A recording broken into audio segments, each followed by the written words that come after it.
ಆಮೇಲೆ ತಾಯಿನ ಭಾಗ ಮಾಡ್ತಾರೋ, ಒಂದೇ ಮನೆಯಲ್ಲಿ ಬೆಳಿತಾರೋ, ಮಧ್ಯ ಗೋಡೆ ಕಟ್ಕೊಂಡು ಸಾಯ್ತಾರೋ.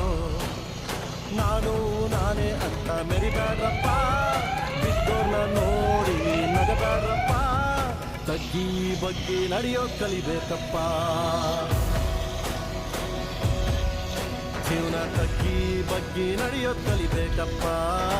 ಆಕಾಶ ಭೂಮಿ ಸುತ್ತಿ ಏಳೇಳು ಬೆಟ್ಟ ಹತ್ತಿ ನಿಮ್ಮಂತವ್ರು ನೋಡಿಲ್ಲ ಕಂಡ್ರೋ.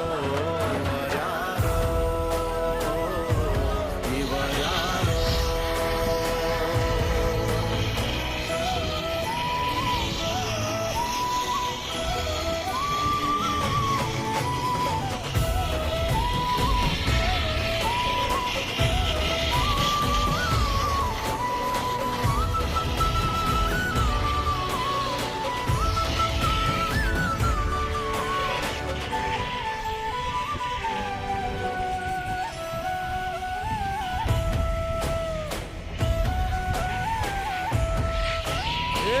ತಮ್ಮ ಜೋಡೆತ್ತು ಕಣೋ, ಜೀವನ ಸಮವಾಗಿ ಎಳಿಬೇಕು ಕಣೋ.